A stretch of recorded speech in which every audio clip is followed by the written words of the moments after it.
Friday night began like any other. I wrapped up work early, ordered some takeout, and settled on the couch halfway through a basketball game when my phone buzzed. It was a message from my wife, Claire. Flight got delayed, staying in Chicago. At first, it seemed harmless. She was supposed to be flying back that evening after a 3-day company seminar. I typed back a quick reply. All right, get some rest. See you tomorrow. But something about that message felt off. She hadn't called, hadn't sent a picture, hadn't given any details. Just a flat text. Claire always called when travel plans changed. Always. Trying to ignore the knot in my stomach, I opened Find My Phone, a feature we both use in case of emergencies. That should have been over Chicago wasn't. It was blinking somewhere near Miami. I stared at it, refreshing the map over and over, hoping it was just a glitch. It wasn't. Miami. She'd told me the conference was in Chicago. She'd even sent photos earlier in the week from a conference hall with banners behind her. A cold wave ran through me. Maybe there was a connecting flight? Maybe plans had changed? But if so, why lie? I called her. No answer. Tried again, straight to voicemail. I texted, "Hey, everything okay?" The message was marked as read, but no reply. That was the moment I stopped pretending something innocent was going on. Hours passed. The game ended. The food went cold. Around midnight, she finally texted back. "Sorry, phone died earlier. Just getting to the hotel now."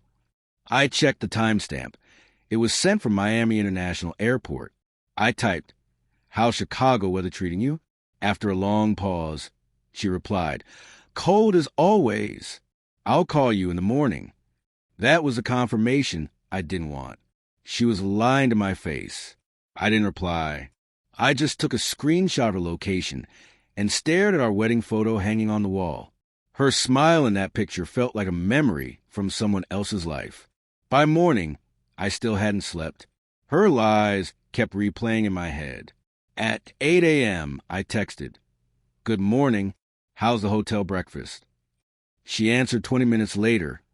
Didn't eat yet. Heading to a meeting. A meeting on a Saturday. That was it. I called one of her coworkers, Sarah, whom I'd met at a few company events. "Hey," I said casually, just wondering, "did the Chicago seminar finish last night?" Sarah hesitated. "Yeah, it wrapped up yesterday afternoon. Most of us flew back last night. Claire, too." I asked. Another pause. "I think so." She left with a different group. "Got it. Thanks," I said, forcing a laugh before hanging up. My reflection stared back at me in the dark TV screen. Expression blank, eyes hollow. The truth had taken shape. Claire wasn't in Chicago. She was in Miami with someone else. Around noon, she finally called. Her tone was light, cheerful. "Hey, honey, sorry I missed your call last night. Everything okay?" I took a deep breath. "Yeah, everything's fine. How's Chicago?" There was a long silence. Then, "What do you mean? I told you it's freezing here." "That's strange," I said quietly, glancing at the screenshot on my phone. "Because your location says you're in Miami."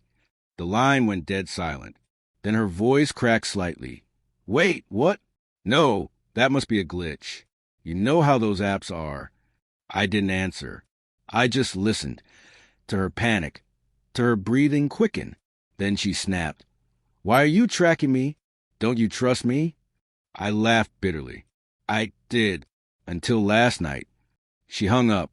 A minute later, her text started coming in. "I can explain." Then another. "Please don't do anything stupid. I'll be home tomorrow." I didn't respond. Instead, I opened her laptop, the one she used for work. She never logged out of her email. My hand shook as I scrolled through her inbox until I saw it. A flight confirmation. Chicago to Miami. 2 passengers. Her name, and another, Ethan Clark. I knew that name. He was her old colleague, the one she always mentioned with a little too much warmth, the one whose jokes always made her laugh. I opened the attached itinerary. Same dates, same flights, same hotel reservation. 1 room, 1 bed, My stomach turned. The house around me felt unbearably quiet. Every sound, the hum of the fridge, the ticking clock, was too loud. The next day, the front door opened, and her suitcase wheels rattled across the floor.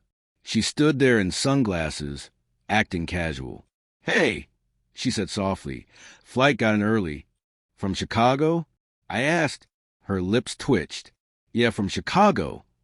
I handed her my phone, the screenshot of her Miami location, glowing on the screen. Her eyes darted away. "Mark, it's not what you think." "Then what is it?" I asked evenly. "Because your flight, your hotel, your travel companion. Everything says Miami. Everything says Ethan." Tears welled up in her eyes. "It wasn't like that. We just needed to talk. It was supposed to be professional." "Professional?" I laughed softly. "You booked a king suite with your ex-coworker and lied to my face. That's not professional, Claire. That's betrayal." She reached out, trembling. "Please, Mark, I made a mistake. I didn't mean for it to go this far." I stepped back. "You didn't mean for me to find out. That's the truth." She started to cry, but I'd seen those tears before, the kind that used to work. "Not this time. I want you out," I said quietly. "Tonight." Her sobs filled the room as she packed. I didn't move.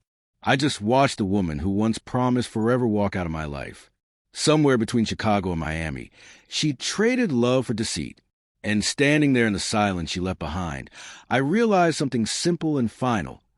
Whatever love I had for her died on that map, with that little blinking that told me everything I needed to know.